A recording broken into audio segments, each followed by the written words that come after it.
পরপর 3টে গুলি চালিয়ে দেওয়া হলো হাসানের বুকে। ছটফট করতে করতে নিজের দম ছাড়ল হাসান। পড়ে রইল তার নিথর দেহ। তা দেখে পাশের চেয়ারের বাধা শিয়া ভয়ে জমে গেল। সে ভয়ে ভয়ে সামনে তাকিয়ে দেখে দরজার সামনে একজন ব্যক্তির হাতে গান, আর সেই গানের মুখ দিয়ে ধোঁয়া বের হচ্ছে। পরনে তার ব্লু প্যান্ট, ভেতরে ব্ল্যাক টি শার্ট আর উপরে ব্লু জ্যাকেট, মাথা হেলমেট পরা। সে ব্যক্তিটি ধীর পায়ে এগিয়ে আসে শিহাবের দিকে। শিহাব নাড়াচাড়া করতে পারছে না, কেননা তার হাত পা চেয়ারের সাথে বেঁধে রাখা হয়েছে, মুখ কাপড় দিয়ে বাঁধা। শিহাব ছটফট করছে ছাড়া পাওয়ার জন্য, বারবার নিজের বাঁধন খোলার ব্যথার চেষ্টা চালিয়ে যাচ্ছে। সেই ব্যক্তিটি শিহাবের সামনে গিয়ে দাঁড়ায় আর লোকদের ইশারা করে। সাথে সাথে এক লোকে সেই ছেলের মুখের বাঁধন খুলে ফেলে আর সে চিৎকার করে বলে ওঠে, কে আপনি? কেন এসেছেন আমার এখানে? কে চাই আপনার? আর ওকে কেন মারলেন? আমার কি চাই তা তোমার না জানলেও চলবে, আর তোমায় কেন এনেছি তা একটু পরেই জানবে। আর ওর মৃত্যু তো নিশ্চিত ছিলই, কেন না? ওর সাহস কিভাবে হয় আমার বিরুদ্ধে যাওয়ার, তার উপর আমার বন্দি থেকে পালানোর? তাই ওর এই অসীম সাহস দেখানোর জন্য তাকে ছোট্ট একটি উপহার দেওয়া হলো। দেখুন স্যার, আমাকে ছেড়ে দিন। আমি কিছু জানি না, আমি নির্দোষ। আমি তো পালানোর চেষ্টা করিনি, তাই প্লিজ আমায় ছেড়ে দিন। কারেকশন প্লিজ, আমি স্যার না, ম্যাম। এই বলেই সেই ব্যক্তিটি তার হেলমেট খুলে ফেলে। হেলমেট খোলার সাথে সাথে তার কালো ঘন চুল গড়িয়ে পড়ে তার কোমর পর্যন্ত। দুধেয়াল তার গায়ের রং, চোখ দুটো হরিণের মতো টানা টানা, সাথে বেশ বড় ও মায়াবী। দেখতে একটু গোলুমুলু, ঠোঁটে এক বাঁকানো হাসি যাতে লুকিয়ে আছে হাজারো রহস্য। শিহাব মেয়েটিকে দেখে ব্রুকুসকে তাকিয়ে থাকে আর বোঝার চেষ্টা করে সে কে। ছেলেটির এমন চাহনি দেখে সে মেয়েটি বলে, কি চিনতে পারছো না তো? পারবেই বা কিভাবে? আগে তো কখনো দেখোনি। থাক, তোমায় আর কষ্ট করতে হবে না। আমিই বলছি আমি কে। আমি সেই ব্যক্তি যার বিরুদ্ধে তুমি রিসাম গ্রুপের সাথে হাত মিলিয়ে কাজ করছো। মানে আমিই হচ্ছি তান্নাজ রহমান, ওরফে টিআর। এইটা শোনার পরে সে বড় সড় এক ঢোক গিলে ও রীতিমতো হাত পা কাঁপাকাঁপি শুরু হয়ে গিয়েছে। কেননা সে জানে তার সামনে উপস্থিত ব্যক্তিটি আসলে কতটা ভয়াবহ। সে আমতা আমতা করে বলে, তার মানে আপনি টিয়ার, দ্য মিস্টেরিয়াস অর্স lady mafia? Yes mister Shihab, আমিই সেই যার বিরুদ্ধে তুই আর রিসাম গ্রুপের লিডার ষড়যন্ত্র করছিস। ম্যাম প্লিজ মাফ করে দেন, আর এমন হবে না। ভুল করে ফেলেছি আমি, মাফ করে দেন। মাফ? কখনো না। কেননা তান্নাজের ডিকশনারিতে মাফ বা ক্ষমা বলতে কোনো শব্দ নেই। তান্নাজ রহমান শুধু ভুলের শাস্তি দিতে জানে, আর সেই শাস্তি হলো মৃত্যু। Nahid, give me the gun. Ma'am please এমন করবেন না। ম্যাম প্লিজ আরেকবার সুযোগ দিন। প্লিজ ম্যাম, ছেড়ে দিন আমায় প্লিজ। তান্নাজ শিহাবের সর্ব আর্তনাদ উপেক্ষা করে মাথা বরাবর একটা গুলি চালিয়ে দেয় আর শিহাব সেখানে মৃত্যুবরণ করে। তান্নাজ তার লোকদের বলে, নাহিদ, ওদের লাশ দুটোকে রিসাম গ্রুপের গোডাউনের সামনে ফেলে আসবা, আর একটা চিঠিতে লিখে দিবা টিআরের বিরুদ্ধে যাওয়ার পরিণাম কি হতে পারে তা নিজের চোখে দেখে নিতে। তান্নাজ নাহিদকে গানটা দিয়েই বাইকের চাবি ঘোরাতে ঘোরাতে চলে যায়। তান্নাজকে আর সে পরে জানতে পারবেন, আপাতত একটা রহস্যই থাক। ইন স্কটল্যান্ড চলন্ত প্লেন থেকে লাফ দিল এক ছেলে। হাত পা ছড়িয়ে বাতাসের সাথে খেলা করতে করতে নিচে নেমে আসছে সে। এতপর থেকে স্কাই ডাইভিং করার মজাই আলাদা। উপর থেকে স্কটল্যান্ডের এক পাহাড়ি এলাকায় মনোমুগ্ধকর দৃশ্য দেখেই চলেছে। সবকিছুই যেন কেমন কুয়াশা কুয়াশা মনে হচ্ছে তার কাছে। তাও সে ফুল স্পিডে নেমে আসছে, কিন্তু মুখে নেই তার কোনো ভয়, আছে এক তাচ্ছিল্যের হাসি। কিন্তু তাতেও কম কি যায়, সে হাসিতে হাজারো মেয়ে পাগল হতে প্রস্তুত। ঠিক 6000 ফিটে সে তার প্যারাশুটের বাটন টিপ দিল আর সাথে সাথে খুলে গেল তার প্যারাশুট। বাতাসের বেগে সে আবার উপরে উঠে গেল। তারপর আস্তে আস্তে ল্যান্ড করার প্রস্তুতি নিতে থাকলো। এক উঁচু পাহাড়ে টিলে এসে সে পারফেক্টলি ল্যান্ড করে। ল্যান্ড করার সাথে সাথে সে নিজের বেল্ট খুলে ফেলল। 2 হাত পকেটে গুঁজে শীষ বাজাতে বাজাতে সামনে এগিয়ে আসে। উজ্জ্বল শ্যামলা গায়ের রং, পরনে black pant, black T shirt আর তার উপরে ডার্ক ব্রাউন কালার জ্যাকেট, হাতে ব্ল্যাক বেল্টের ঘড়ি, চুলগুলো সিল্কি হয় কপালে সে বাড়ি খাচ্ছে। ঠোঁট দুটো গোলাপি আর তার নিচে এক তিল, তার উপর ঠোঁটে এক রহস্যময় হাসি। সব মিলিয়ে একদম ক্লিয়ার লুক, যে কোনো মেয়েকে খেয়াল করার জন্য পারফেক্ট। সেই ছেলেকে সামনে আসতে দেখে কিছু কালো পোশাকের লোক তার দিকে ছুটে আসে। দেখি বোঝা যাচ্ছে এই ছেলের বডিগার্ড। সেই বডিগার্ডগুলোর মধ্যে একজন সামনে এগিয়ে আসে, এক হাতে ফাইল সহ অন্য হাতে একটি ফোন নিয়ে। সেই ছেলেটি ফাইলটা হাতে নিয়ে কি জানি চেক করতে থাকে। তখন তার ফোনটি বেজে ওঠে। সে ফোনটি হাতে নিয়ে ফুল অ্যাটিটিউডের সাথে বলে, Hello? Hello, is he talking Mr. Nisham Khan? Sir, I am David. I have important information for you. Yes. Speak up. Sir আপনি যাকে এতদিন ধরে খুঁজছেন তার কিছু ইনফরমেশন পাওয়া গিয়েছে। সত্যি বলছো তো? জি হ্যাঁ স্যার, আমি এইখানে ইতালি এসেছিলাম কিছু কাজে। সেখানে একটা মিটিং শেষে একজনের মুখে তার নাম শুনি। পরে তার কাছে গিয়ে জিজ্ঞাসাবাদ করি আর জানতে পারি তারও এক লোক এখানে আছে। তারপর থেকে তাকে খুঁজে বের করি আর তাকে ধরেও ফেলি। তারপর থেকে জানতে পারি যে বাংলাদেশ সেই ব্যক্তির এক বিশ্বস্ত লোক আছে যে নাকি তার ব্যবসা সেখানে পরিচালনা করছে। তার দ্বারা হয়তো আপনি যাকে খুঁজছেন তাকে পেয়ে যাবেন। Yes, got it. Thank you so much David. তুমি জানো না তুমি আমার কত বড় উপকার করেছো।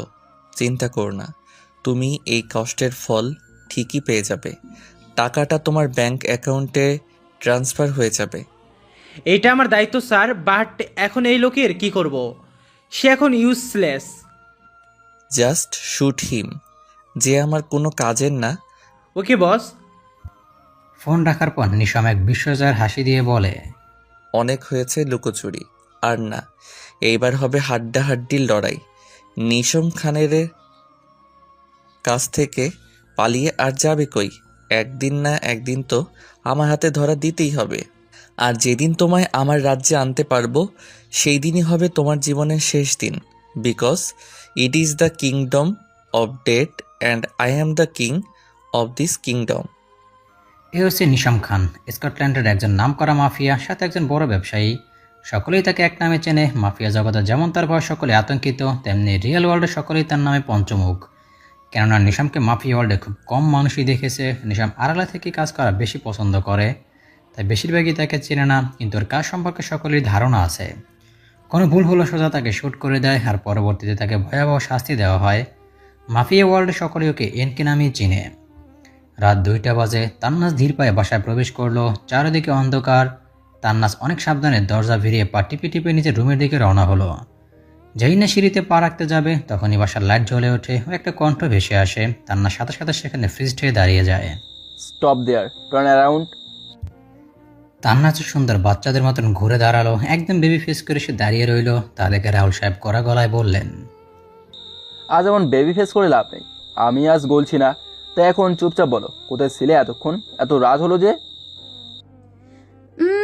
পপসি, আমি আসলে মানে আজ আবার কাকে ফোন করে ফেলে? মানে তুমি কেমনে জানলে? ভুলে যেও না আমি তোমার পপসি। সো তোমার সকল খোঁজ খবরে আমি রাখি। আমার থেকে যে কিছু লুকানো বেকার তা তুমি ভালো করেই জানো। আই নো পপসি, তোমার থেকে কোনো কিছু লুকিয়ে রাখা জাস্ট ইম্পসিবল। এখন তুমি এইটা নিশ্চয়ই জানো আমি কাকে খুন করেছি। আমার কি এখন বলা লাগবে? জানি, ওই শিহাব আর হাসানকে। কিন্তু আমি শুধু কারণটা জানতে চাচ্ছি। তান্নাস পরে সব খুলে বলল। তা শুনে রাহুল সাহেব বললেন, সবই ঠিক আছে, কিন্তু খুনটা নিজে না করলেও পারতে। কতবার বলেছি এইসব ছোটোখাটো কাজ করে নিজের হাত নোংরা করবে না। তোমার এই হাত খুবই স্পেশাল, আর তোমার স্পেশাল হাতে যে খুব স্পেশাল একজনের মৃত্যু লেখা আছে, তার জন্য তো কিছু বাছিয়ে রাখো। আই নো পপসি, তার মৃত্যু আমার হাতে লেখা আছে, তাতে কোনো সন্দেহ নেই। কিন্তু তুমি ভালো করেই জানো যে আমার কাজ আমি ব্যতীত কেউ করুক ওটা আমার পছন্দ না। আমার কাজ আমি নিজেই করতে ভালোবাসি। আই নো ডিয়ার, বাট খুব সাবধানে। আমাদের লক্ষ্যে পৌঁছানোর আগে কেউ যাতে তোমার রিয়েল আইডেন্টিটি না জানতে পারে। ইউ ডোন্ট ওয়ারি পপসি, তান্নাজের রহস্য ভেদ করা এতটা সহজ নয়। তান্নাজ আর টিয়ার যে এক তা কেউ কোনো দিন জানতে পারবে না। কেননা বাইরের দুনিয়ার সকলেই আমায় বেস্ট ডক্টর হিসেবে চিনে, যে রাগী হলেও অনেক ভালো। কোনো মানুষকে যে সে কষ্ট দিতে পারে তাকেও বিশ্বাস করবে না, খুন তো দূরের কথা। জানি, কিন্তু তাও সাবধানতা অবলম্বন করা ভালো। কখন কি হয়ে যায় তা বলা যায় না। তুমি যখন বলছো তাহলে আমি পরবর্তীতে আরও কেয়ারফুল হব। That's like a my girl. যাও এখন গিয়ে ঘুমিয়ে পড়ো, সকালে হসপিটালে যেতে হবে তো। Yeah, good night. Good night. Tannaz উপরে গিয়ে ফ্রেশ হয়ে শুয়ে পড়ে। আর রাহুল সাহেবও নিজের রুমে চলে যান। তিনি একটা রকিং চেয়ারে বসে দাবা কোটের দিকে তাকিয়ে থেকে বলেন, সব কিছু এখন রেডি। এখন খুব সাবধানে এক এক করে সব চাল চালতে হবে, আর পরিন্দাকে নিজের ফাঁদে ফেলতে হবে। Now it is the right time for starting the game of death. অন্যদিকে গাড়ি এসে থামলো এক বিরাট প্যালেসের সামনে। দরজা খোলার সাথে সাথে গাড়িটি প্যালেসের ভিতরে প্রবেশ করলো। মাঝ বরাবর রাস্তা আর চারপাশে ফুলের বাগান, বিভিন্ন ধরনের ফুল রয়েছে সেখানে। এক পাশে ফাউন্টেনও রয়েছে, বেশ সুন্দর পরিবেশ। গাড়িটি এসে দরজার সামনে থামলো। ভেতর থেকে এক সার্ভেন্ট এসে গাড়ির দরজা খুলে দিল। গাড়ি থেকে তখনই বেরিয়ে আসেন নিশম। ব্ল্যাক শার্ট আর ব্ল্যাক প্যান্ট পরে, শার্টটা ইন করা, হাতে একটা ব্ল্যাক চেইনের ওয়াচ। চুলগুলো সামনে এসে পড়ে আছে, দেখতে সেই লাগছে। নিশাম ভিতরে গিয়ে সোফার উপরে পায়ের উপরে পা তুলে বসলো।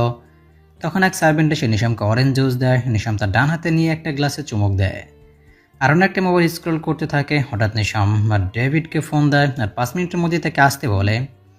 কিছুক্ষণের মধ্যেই ডেভিড হন্তদন্ত হয়ে নিশামের সামনে হাজির হয়। ডেভিড এখন হাঁপাচ্ছে, সে হাঁপাতে হাঁপাতে বলে, স্যার ডেকেছিলেন? না ডাকলে কি তুমি এখানে আসতে? না, মানে স্যার। Just shut up. এত মানে না করে যা বলছি তা শোনো। বাংলাদেশে যাওয়ার জন্য আর্জেন্ট টিকিট বুক করো। যত দ্রুত সম্ভব আমি বাংলাদেশে ব্যাক করতে চাই। Got it? Now leave. Yes sir. এই বলেই ডেভিড বের হয়ে যায়। নিশাম আবারও গ্লাসে চুমুক দিয়ে বলে, দ্য গেম ইজ অন। অনেক তো হলো লুকোচুরি, এখন আর না। যেই আপনি আমার শৈশব, আমার জীবন, আমার সব কেড়ে নিয়েছে, যার জন্য আজ আমি এমন হতে বাধ্য হয়েছি। ছাড়ব না আপনাকে। কঠিন থেকে কঠিন শাস্তি ভোগ করতে হবে আপনাকে। মৃত্যুর চেয়ে ভয়াবহ আপনার শাস্তি। সকাল 10টা বাজে। কিছুক্ষণ আগে শাহজালাল এয়ারপোর্টে নিশামের ফ্লাইট ল্যান্ড করে। এয়ারপোর্টের সকল কাজ শেষ করে বেরিয়ে আসেন নিশাম আর ডেভিড। নিশামের পরনে ডার্ক ব্রাউন কালার শার্ট আর সাথে ব্ল্যাক প্যান্ট, শার্টটা ইন করে পরা, চুলগুলো সামনে এসে পড়েছে, চোখে ব্ল্যাক কালারের সানগ্লাস, ডান হাতে ব্ল্যাক চেনের ঘড়ি, একদম ক্লিয়ার লুক। এয়ারপোর্টে উপস্থিত সকল মেয়েরা হা হয়ে নিশামের দিকে তাকিয়ে আছে, কেউ চোখ ফেরাতেই পারছে না। বাইরে এক ব্ল্যাক কালার গাড়ি দাঁড়িয়ে আছে, তার সামনে একজন লোক। নিশাম তার সামনে যেতে লোকটি তার দিকে তাকিয়ে বলে, welcome to Bangladesh, mister Nisham Khan. Hmm. Please get into the car. Give me the key. Sorry, give me the key, I will drive. But I said give me the key. লোকটি ভয় পেয়ে গাড়িটির চাবি নিশামের হাতে দিয়ে দেয়। নিশাম কিছুক্ষণ চাবিটির দিকে তাকিয়ে থেকে এক মুচকি হাসে অ্যান্ড হট করে পিছে চলে যায় আর বলা শুরু করে, tick tick 1, tick tick 2, tick tick 3। নিশমের 3 বলার সাথে সাথেই গাড়িটি ব্লাস্ট হয়ে যায়। এয়ারপোর্টে উপস্থিত সকলেই ভয়ে কানে হাত দিয়ে গুটি মেরে দাঁড়িয়ে থাকে। সেই লোকটিও ভয়ে সেইখানে বসে পড়ে। তখনই এয়ারপোর্টের অফিসার সামনে আসে। সে নিশমকে দেখেই ওর সামনে চলে যায়, কেননা এইখানে কম বেশি নিশমকে চিনে। সে নিশমকে জিজ্ঞেস করে, What happened, sir? Are you okay? Yeah, I am fine, but কেউ আমার গাড়িতে হয়তো বোম লাগিয়ে দিয়েছিল। ভাগ্যিস আমি বসার আগেই ব্লাস্ট হয়ে গিয়েছিল। Otherwise my bad luck. Don't care. Oh God! But sir, আপনি চিন্তা করবেন না, আমি যত দ্রুত সম্ভব আপনার জন্য নতুন গাড়ির ব্যবস্থা করছি। No need. আমি অলরেডি আমার স্টাফকে নতুন গাড়ি আনতে বলে দিয়েছি। He is on the way. Okay. এই বলে অফিসারটি চলে যায়। আর নিশাম তখন ডেভিডকে কি যেন ইশারা করলো। ডেভিড তা বুঝতে পেরে মাথা ঝুলালো। তখনই একটা গাড়ি এসে হাজির হয়, ব্র্যান্ড কালারের মার্সিডিজ। নিশাম ড্রাইভারকে বের করে নিয়ে ড্রাইভিং সিটে গিয়ে বসে আর নিজের সিট বেল্ট বেঁধে চলে। ফুল স্পিডে গাড়ি স্টার্ট করে চলে যায় ফুরফুর করে। এদিকে তান্নাজা তাড়াহুড়ো করে বের হয়, কেননা আজকে তার উঠতে বেশি দেরি হয়ে গিয়েছে। সে হসপিটাল যাওয়ার জন্য অলরেডি অনেক লেট হয়ে গিয়েছে। সে গাড়ি নিয়ে বের হয়ে যায়। তান্নাজের বাসা লোকালয় থেকে দূর হয়, তাকে প্রতিনিয়ত হাইওয়ে দিয়ে যেতে হয়। আজও তার ব্যতিক্রম হয়নি। সে হাইওয়ে দিয়ে যাচ্ছে, এমন সময় ওর ফোন বেজে ওঠে। সে ফোন ধরতে যায়, বাট তার নিচে পড়ে যায়। তান্নাজ তা উঠাতে নিচু হয়, আর ঠিক তখনই উল্টো পাশ দিয়ে একটা গাড়ি আসতে থাকে। গাড়িটা বেশ দূরে হলো, অনেক স্পিডে আসছে। তান্নাজ মোবাইল উঠিয়ে সামনে তাকিয়ে দেখে একটা ব্রাউন কালারের গাড়ি ফুল স্পিডে আসছে। ও শিট! বলে গাড়ি কন্ট্রোল করার চেষ্টা করতে শুরু করে আর বাম দিকে গাড়ি ঘুরিয়ে ব্রেক দেয় একদিকে। নিশাম ফোনে কথা বলতে বলতে হাইওয়ে দিয়ে ড্রাইভ করছিল, কিন্তু কিছু একটা কারণে সে খুব রেগে যায়। জিদে সে মোবাইলটা পাশের সিটে ছুঁড়ে মারে, আর যেই না সামনে তাকায় তখন তাকে একটা গাড়ি ওর একদম সামনে। নিশাম খুব স্পিডে ডান দিকে ঘুরিয়ে দিয়ে ব্রেক করে। তান্নাজার নিশামের গাড়ি বরাবরভাবে ঘুরছে। ওদের গাড়ির টায়ারের রাস্তায় গোলবৃত্তে তৈরি হয়ে যাচ্ছে। নিশাম জানালার দিকে তাকাতেই তান্নাজকে দেখতে পায়, আর দেখেই থমকে যায়। তান্নাজ ভয়ে চোখ কিছু বন্ধ করে আছে আর চোয়াল শক্ত করে আছে। নর্মাল বিহেভ করার ট্রাই করতেছে, বাতাসের চুলগুলো মুখে ছড়িয়ে আছে। তান্নাজের প্রতি এক অদ্ভুত টান অনুভব হচ্ছে নিশমের, এক ঘোর লাগা কাজ করছে, চেয়েও সুখ সরাতে পারছে না। গাড়ি এখনও ঘুরছে, নিশমের আশেপাশে কি হচ্ছে তার কোনো খেয়ালই নেই ওর। ও এখন তান্নাজকে দেখতে ব্যস্ত। গাড়ি ঘুরছে আর তান্নাজ চোয়াল শক্ত করে বসে আছে, নিজেকে কন্ট্রোল করার চেষ্টা করছে আর মনে মনে বলছে, না আল্লাহ, আমি এত তাড়াতাড়ি মরতে পারি না। এখনো আমার রিভেঞ্জ নেওয়া বাকি আছে। তুমি আমাকে এইভাবে নিয়ে যেতে পারো না, আমার কাজ এখনো বাকি আছে। নিশাম তান্নাজকে দেখে প্রায় অবাকই হচ্ছে, কেননা এমন পরিস্থিতিতে কোনো মেয়ে এমন স্বাভাবিক থাকতে পারে তা নিশামের জানা ছিল না। একসময় দুজনের গাড়ি স্টপ হয় আর তান্নাজ চোখ মেলে আর নিশামেরও ঘোর কাটে। তান্নাজ পাশে তাকিয়ে দেখে একটা ছেলে আরামভাবে গাড়ি সিটে বসে আছে। তা দেখেই তান্নাজ রেগে যায় আর দ্রুত গাড়ি থেকে নেমে সামনে এসে দাঁড়ায় আর রাগে একটা ভাব নিয়ে বলে, এই যে mister, whatever you are, come outside. Nisham একবার তান্নাজের দিকে তাকিয়ে তারপর একটা ভাব নিয়ে নেমে আসে আর এসে নিজের দুই পকেটে হাত রেখে বলে, ইয়েস। ইয়েস ড্রাইভার মে, আপনি কি কানা নাকি? এইভাবে হাইওয়েতে কেউ গাড়ি চালায়? You idiot! আজ একটুর জন্য আমি বেঁচে গেছি, আদারওয়াইজ যদি গাড়িটা ঠিক সময়ে টার্ন না করতাম তাহলে কি হতো বুঝতে পারছেন? এত জানের ভয় থাকলে গাড়ি চালাতে আসছো কেন? ঘরে চুরি পরে বসে থাকতে পারো না? লাইফে যদি রিস্কি না থাকে তাহলে ওই লাইফের মানে কি? কে বলেছে আপনাকে আমার জানের ভয় আছে? তান্নাজ কখনো মৃত্যুকে ভয় করে না, উল্টে মৃত্যু তান্নাজকে ভয় পায়, যা আপনার থার্ড ক্লাস ইডিয়েট কানা পার্সন বুঝবে না। এক্সকিউজ মি, আমাকে কানা আর ইডিয়ট বলার সাহস হয় কিভাবে তোমার? ইউ চিপ গার্ল, নিজে তো ঠিক মতো গাড়ি চালাতে পারো না, আবার মুখে বড় বড় কথা। আমি না হয় গাড়ি চালাতে পারি না, কিন্তু আপনি কানা হয়ে গাড়ি চালান কেন?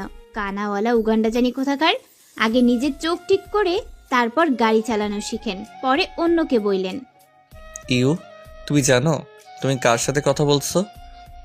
হ্যাঁ জানি, কানা মার্কা ড্রাইভারের সাথে। What nonsense!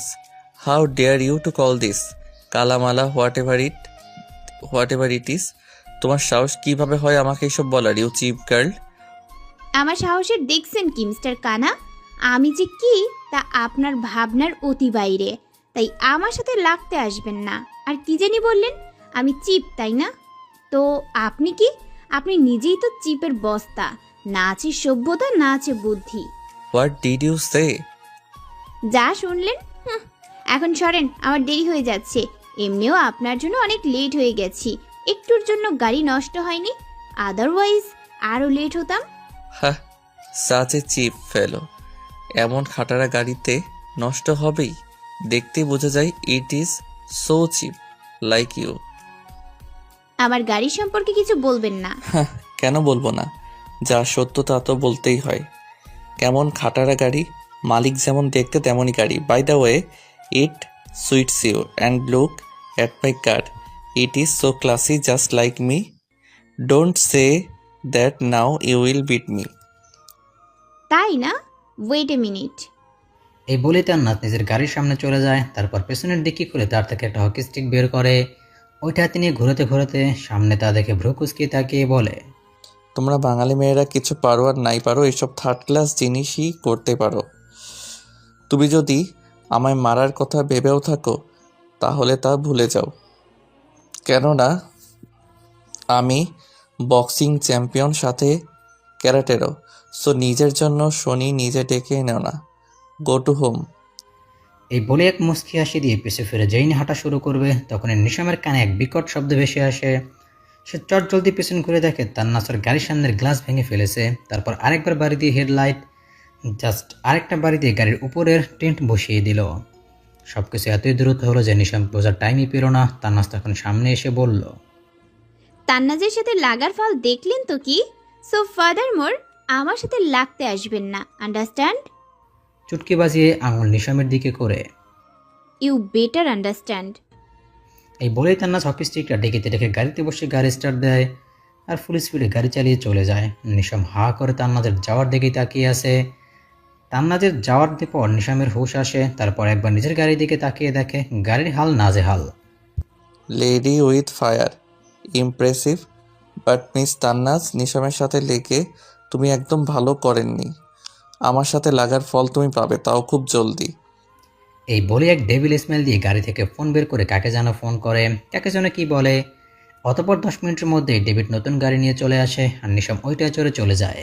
রাতে এক চেয়ারের সাথে একজনকে বেঁধে রাখা হয়েছে, মুখে তার ভয়ের ছাপ স্পষ্ট, চারিদিকে অন্ধকার, কিন্তু সে লোকটির মাথার উপর হলুদ রঙের বাল্ব জ্বলছে। অন্ধকার পেরিয়ে নিশাম সামনে যায়, যাকে দেখে লোকটি আরও ভয় পেয়ে যায়। নিশামের সে লোকটির চুলের মুঠি ধরে বলে, কি ভেবেছিলিস তুই আমি বুঝতে পারবো না যে গাড়ির ব্রেক ফেল করা? আমাকে কি তোর এতটাই কাঁচা খেলোয়াড় মনে হয়?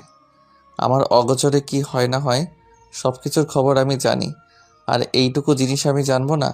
আমাকে মারার জন্য তোরা কি সব প্ল্যান করছিস, কিন্তু তোদের ওয়েলকাম করার স্টাইল আমার একদম ভালো লাগেনি, তাই তো ইচ্ছাকৃতভাবে সেই গাড়ির নিচে বোম লাগাই। It is more fun you know, but আফসোস এখন তোকে এখন মরতে হবে, কেননা তুই আমার সামনে দাঁড়ানোর সাহস দেখিয়েছিস। মরতে তো তোকে হবেই। হ্যাঁ, এই লোকটি সেই লোক যে কিনা সে গাড়িটি নিয়ে এসেছিল। নিশাম আগে থেকে সব জানতো, কিন্তু কোনো কিছু বুঝতে দেয়নি কাউকে। আর তখন ডেভিডকে বলে ওকে বন্দি করে ফেলে। লোকটি ছটফট করে চলেছে, কিন্তু কিছু বলতে পারছে না, কেননা তার মুখ বাঁধা, সে গঙ্গিয়ে যাচ্ছে, কণ্ঠটা আকুতিতে পূর্ণ। নিশাম সেসব তোয়াক্কা না করে নিজের গান সে লোকটির মাথার উপরে রাখে। Be ready for date. এই বলেই সে লোকটির মাথা বরাবর গুলিটা চালিয়ে দেয় নিশাম। এক গুলিতে লোকটি মৃত্যুবরণ করে। নিশাম ডেভিডকে ইশারা করতে ডেভিড আরও কিছু বডিগার্ড মিলে লাশটিকে নিয়ে যায়। এর কিছুক্ষণ পরে নিশামের ফোনে এক কল আসে, যা দেখে ওর মুখে এক চিলিক হাসি ফুটে ওঠে। সকালবেলা নিশামের গাড়িটা দাঁড়িয়ে আছে এক বাড়ির সামনে। শহর থেকে বেশ লোকালয় বাড়িটি। শহর থেকে এত দূরে আসার একমাত্র উদ্দেশ্য একজন স্পেশাল মানুষের সাথে দেখা করা। নিশাম যতবারই বাংলাদেশে আসে ততবারই তার সাথে দেখা করে। এটা নতুন কিছু না, বাট এইবারের বিষয়টা একটু আলাদা। নিশাম প্রতিবার তার সাথে নিজের অফিস বা অফিসে দেখা করে, অথবা একটা সিক্রেট প্লেসে, কিন্তু আজই প্রথম নিশাম তার বাড়িতে এসে দেখা করছে। কাল রাতে তারই কল এসেছিল, সে আজকে নিশামকে তার বাড়িতে আসতে বলে। নিশামও তাই কোনো কথা না বাড়িয়ে এসে পড়ে, কেননা ওরও যে লোকটির সাথে কথা বলার অনেক বেশি দরকার। নিশাম গাড়ির হর্ন বাজাতে দারোয়ান এসে বাড়ির গেটটি খুলে দেয়। নিশাম গাড়ি নিয়ে ভেতরে চলে আসে। গাড়িটি সাইডে পার্ক করে নেমে আসে সে। পরনে তার হোয়াইট টি শার্ট, সাথে black colour jacket and black pant, চোখে একটা ব্ল্যাক সানগ্লাস, চুলগুলো সামনে এসে পড়েছে। ডোরবেল বাজাতে একজন সার্ভেন্ট সে দরজা খুলে দেয়। তারপর নিশামকে দেখে জিজ্ঞেস করে, জি, কাকে চাই? মিস্টার রাহুল ইসলাম আছেন? হ্যাঁ, তিনি ভিতরেই আছে। আপনি ভিতরে এসে বসুন, আমি তাকে ডেকে দিচ্ছি। Yeah sure. Welcome my boy, how are you? Nisham উপরে তাকিয়ে রাহুল সাহেবকে দেখে এক হাসি দেয়। নিশাম তাকে দেখে দাঁড়িয়ে যায়। রাহুল সাহেব এগিয়ে নিশামকে জড়িয়ে ধরে, তারপর তাকে নিজের সামনে বসায়। তো কেমন আছো? ফাইন আঙ্কেল, আপনি কেমন আছেন আর আপনার শরীর কেমন এখন? একদম fit, but I am angry with you. কেন, আমি আবার কি করলাম? কি করনি বলো? বাংলাদেশে আসলেই তুমি আমার খোঁজ নাও, এই বাদে না। তাও আবার এইবার তো আমায় জানাওনি যে তুমি আসছো, বরং আমি যেন তোমায় ফোন দিলাম। সরি আঙ্কেল, এইবার একটু স্পেশাল কাজে এসেছি আমি, তাই সিক্রেটভাবে এসেছিলাম, এই জন্য কাউকে তেমন বলিনি। ইয়া, আই আন্ডারস্ট্যান্ড। সে যাই হোক, বিজনেস কেমন চলছে তোমার? ইয়া আঙ্কেল, গুড। রাহুল সাহেব আর নিশাম এই নিয়ে সেই নিয়ে বেশ কথা বলতে থাকে। প্রায় কিছুক্ষণ পরে নিশামের কানে এক মিষ্টি কণ্ঠ ভেসে আসে। সে সেই কণ্ঠের সন্ধানে উপরে তাকায়। উপরে তাকিয়ে তার চোখ সেই মেয়েটির দিকে স্থির হয়ে যায়। একটা মেয়ে নিজের হাতে ওয়াচ পড়তে পড়তে নিচে নেমে আসছে। নিশাম ঘোর লাগা দৃষ্টিতে তাকে দেখেই চলেছে। পরনে তার রেড অ্যান্ড ব্ল্যাক কালারের কম্বিনেশনের একটা কামিজ, সাথে হালকা চুড়িদার আর ওড়না, চুলগুলো খোপা, মুখে কোনো মেকআপ নেই। আছে এক মিষ্টি হাসি। মেয়েটি আর কেউ নয়, বরং তান্নাজেই। তান্নাজ নিচের দিকে তাকিয়ে নিজের ওয়াচ ঠিক করতে করতে নামতে থাকে আর বলতে থাকে, পপসি, আই এম গ্রেটিং লেট। আমার নাস্তাটা তাড়াতাড়ি দিতে বলো। আচ্ছা, তুমি একটু ওয়েট করো, আমি এখনই আসছি। রাহুল সাহেবের কথায় নিশামের ঘোর ভাঙে। সে নিজের চোখ সরিয়ে ফেলে, অতপর কি যেন ভেবে আবার তাকায়, আর তাকে এক ডেভিল স্মাইল দেয়। তান্নাজ নিজের ওয়াচ ঠিক করে সামনে তাকাতেই থমকে যায়। মুখের সেই হাসিটি নিমিশেই চলে যায়, আর মুখে এক রাগী ভাব চলে আসে। পপসি, এই লোক কে? আর আমাদের বাসায় কি করছে? তুমি? তান্নাজ কিছু বলতে যাবে, তখনই রাহুল সাহেব বলে ওঠেন, ও, তুমি নিশমের কথা বলছো? ওইটা ওই ছেলে যার কথা আমি তোমায় বলছিলাম। He is the one. You mean say he is the Nisham Khan, the great businessman, and যে নাকি তোমার জান বাঁচিয়েছিল? হ্যাঁ, নিশাম একবার রাহুল সাহেবের যান বাঁচিয়েছিল। রাহুল সাহেব আরও 2 বছর আগে কিছু কাজ স্কটল্যান্ড গিয়েছিল। সেখানে কেউ তার উপর গুলি চালায়, যার ফলে সে আহত হয়ে রাস্তায় পড়ে থাকে। তখন নিশামের গাড়ি সেই রাস্তা দিয়ে যাচ্ছিল। রাস্তার মাঝে কাউকে পড়ে থাকতে দেখে গাড়ি দাঁড় করায় আর নেমে এসে রাহুল সাহেবকে আহত অবস্থায় পায়। তাই নিশাম দ্রুতই তাকে হসপিটালে অ্যাডমিট করায় আর তার চিকিৎসাও করায়। রাহুল সাহেব ঠিক হলে নিশাম তার সাথে দেখা করে। রাহুল সাহেব ওকে কৃতজ্ঞতা জানায়। সেই থেকে তাদের মধ্যে অনেক ভালো সম্পর্ক হয়, আর এই সুবাদে তাদের মধ্যে আরেকটি সম্পর্ক হয় যা জলদি জানতে পারবেন। ইয়া ওই সে। আর নিশাম ও আমার একমাত্র মেয়ে Tannaz, she is the doctor. Hello miss Tannaz. আসসালামু আলাইকুম। তান্নাজের মুখে সালাম শুনে নিশাম কিছুটা অবাক হয়, কিন্তু পরক্ষণে নিজেকে সামলিয়ে বলে, ওয়ালাইকুম আসসালাম। কালকে কেমন পায়ের উপর পা লাগিয়ে ঝগড়া করছিল, আর আজকে দেখো কি নম্র আর ভদ্র, যেন ভাজা মাছ উল্টিয়ে খেতে পারে না। থ্যাংক ইউ সো মাচ ভাইয়া, আমার পপসির যান বাঁচানোর জন্য। ভাইয়া কথাটা শুনে নিশাম শুকনো কালার বিষম খেলো। তা দেখে রাহুল সাহেব তাকে চট জলদি টেবিল থেকে পানি দেয়। নিশাম এক ঢোকে পুরো পানি শেষ করলো। কালকে ছিলাম কানা ইডিয়েট ড্রাইভার 3rd ক্লাস, আর আজ হয়ে গেলাম ভাইয়া। আসলে বাঙালি মেয়েরা সব পারে। রাহুল সাহেবের কথায় নিশামের ধ্যান ভাঙে। তুমি ঠিক আছো তো? জি আঙ্কেল। ভাইয়া, আপনাকে মনে হয় কেউ মনে মনে গালি দিচ্ছে, তারই ইফেক্ট এইটা। তা আপনাকে এত গালি কে দিচ্ছে শুনি? আপনার সামনে থাকা একটা চুড়েল মাইয়া। কিছু বললেন? কই না তো। ও আচ্ছা পপসি, আমি নাস্তা করে নেই, দেরি হচ্ছে আমার। তুমি কি এখন নাস্তা করবে নাকি পরে? হ্যাঁ করে নাও, আমি এখনই করব। নিশাম তুমি কি নাস্তা করে এসেছো নাকি? না আঙ্কেল, করিনি, পরে করব। এ কি পরে করবে কেন? আমাদের সাথেই করো, আর ভুলেও না বলবে না। ওকে। ওই কথা শুনে তান্নাজ এক বিরক্তিকর ভাব নিয়ে চলে যায় ডাইনিংয়ে। ওর পিছে পিছে নিশাম আর রাহুল সাহেব। তান্নাজ আর নিশাম মুখোমুখি বসে আছে, যে যার মতো নাস্তা খাচ্ছে। তখনই রাহুল সাহেব বলে ওঠেন, নিশাম তোমাকে কিন্তু আজ আমি এক বিশেষ কারণে রেখেছি। জি, কি কারণে আঙ্কেল? About that topic. আমারও সেই বিষয়ে আপনার সাথে কথা ছিল, বাট এইখানে কথা বলাটা আমার কাছে অড লাগছে, কেননা তান্নাজের দিকে তাকিয়ে তান্না সহ এক মনে খেয়ে চলেছে, আর ওইসব ব্যাপারে কোনো মাথা ব্যথা নেই। রাহুল সাহেব ব্যাপারটা বুঝতে পেরে বলে, বুঝেছি। আচ্ছা এইখানে না হয় কথা না হলো, তুমি আজ রাত 12টায় সে সিক্রেট প্লেসে উপস্থিত থেকো। আজ তোমাকে একজন স্পেশাল মানুষের সাথে দেখা করাবো। ওকে আঙ্কেল, বাট ওর সামনে কথা বলাটা কি দরকার ছিল? সামনে তাকিয়ে দেখে তান্নাজ রাগি চোখে ওর দিকে তাকিয়ে আছে। তার আর বুঝতে বাকি নেই তান্নাজের পায়ে জোরে পাড়া দিয়েছে। নিশাম এতক্ষণ শান্তে থাকলো, এখন রাগে ফুসছে। How dare she!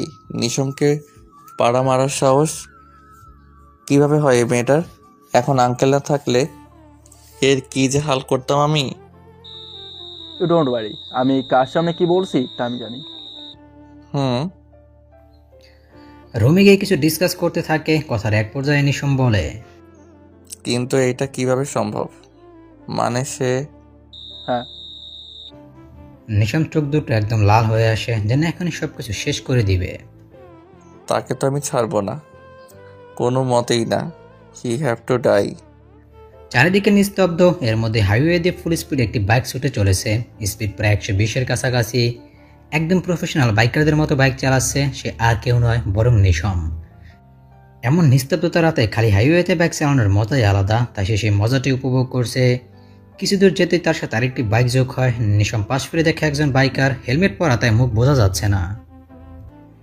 পরনে ব্ল্যাক টি শার্ট আর রেড জ্যাকেট অ্যান্ড জিন্স। বাইকারটি নিশামের সাথে কম্পিটিশন করার চেষ্টা করছে। তা দেখে নিশামের মুখে এক চিল্লি হাসি ফুটে ওঠে। সে তার বাইকের স্পিড আরও বাড়িয়ে দেয়। সাথে পাশে থাকা বাইকারটিও। দুজন বাতাসের বেগে ছুটে চলেছে, কেউ কারো থেকে কম নয়। এক পর্যায়ে পাশে থাকা বাইকটি নিশামকে ক্রস করে ডান দিকে চলে যায়। নিশাম বাইকটা থামিয়ে বলে, হু দ্য হেল ওয়াজ হি? যে কিনা নিশমকে হারিয়ে গেল। নো নিশম, তুই হারতে পারিস না, তুই হারা শিখিসনি। You have to win. এই বলে নিশাম ফুল স্পিডে বাইক চালানো স্টার্ট করে, বাট ওর বাইকটাকে আর পায় না। নিশাম যখন সে বাইকারকে খুঁজছে, তখন নিশামের ফোনে ফোন আসে। নিশাম বাইক থামিয়ে ফোন বের করে দেখে রাহুল সাহেব। নিশাম ফোন পিক করে কি যেন বলে, আর মোবাইল রেখে আবারও বাইক চালু করে। এক গোডাউনের ভিতরে রাহুল সাহেব আর নিশাম দাঁড়িয়ে আছে, কারো ওয়েট করছে তারা। তখনই তাদের কানে একটা বাইকের আওয়াজ কানে আসলো। রাহুল সাহেব আর নিশাম পেছন করে দেখে একজন হেলমেট পরা লোক তাদের দিকে এগিয়ে আসছে। নিশাম ভালোভাবে খেয়াল করে দেখলো, এই সেই ব্যক্তি যে কিনা নিশামকে বাইক রেসে হারিয়েছিল। নিশাম তাকে কিছু বলতে যাবে তার আগে রাহুল সাহেব বলে ওঠেন, নিশম, এই হচ্ছে সে স্পেশাল মানুষ যার সাথে আমি তোমার দেখা করতে চেয়েছিলাম। সে এখন থেকে আমার জায়গায় তোমার সাথে কাজ করবে, আমরা থাকবো, বাট শুধু তোমার গাইড করব। মেইন কাজ তোমাদের দুজনকে একসাথে মিলেই করতে হবে। বাট সে কে?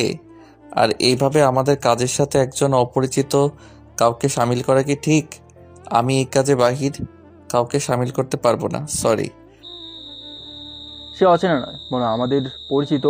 আর ও যে কি তা তুমি এখনো জানো না, তাই এমন বলছো। হু দ্য হেল ইজ হি?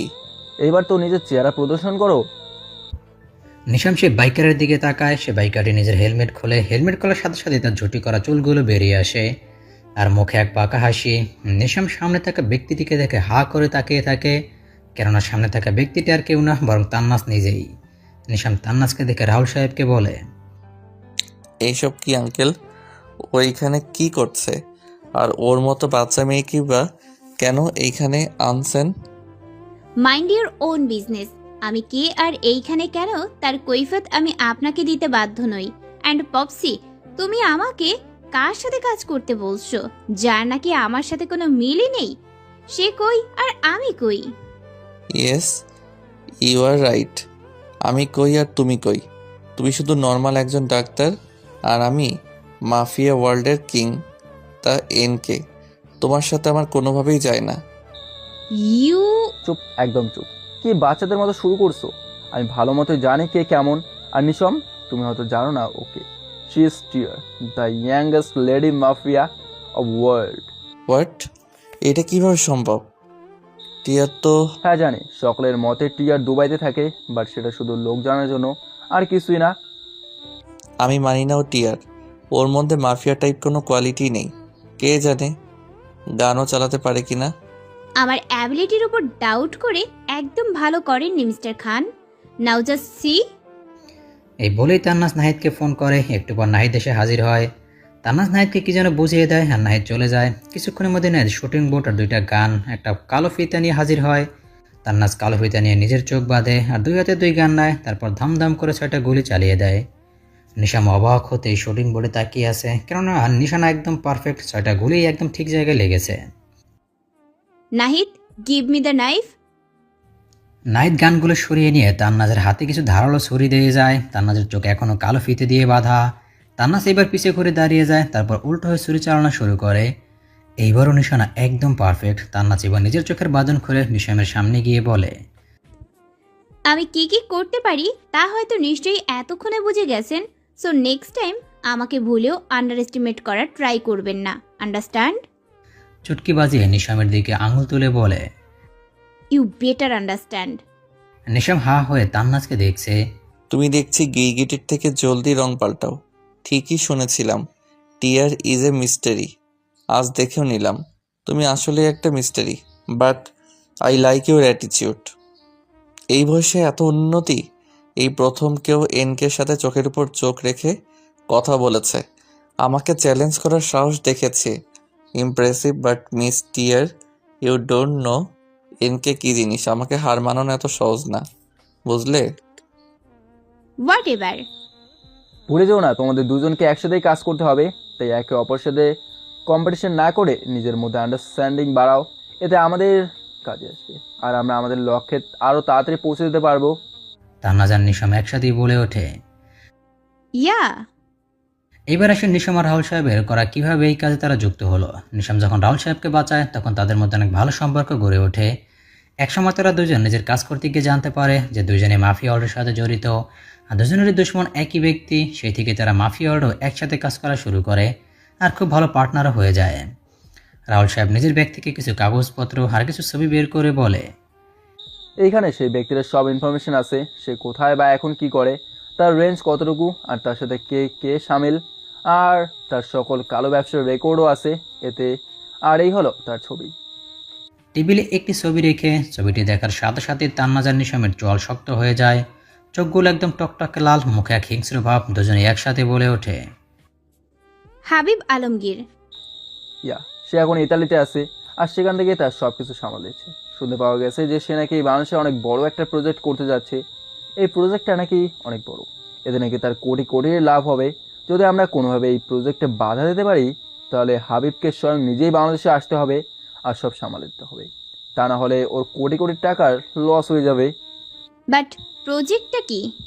মানুষ পাচার। সে আমাদের দেশ থেকে প্রায় 5,000 মানুষকে অন্য দেশে গোলাম হিসেবে পাচার করতে চলেছে। ঠিক তাই। আর কিভাবে কি করতে হবে তাহলে তা শোনো।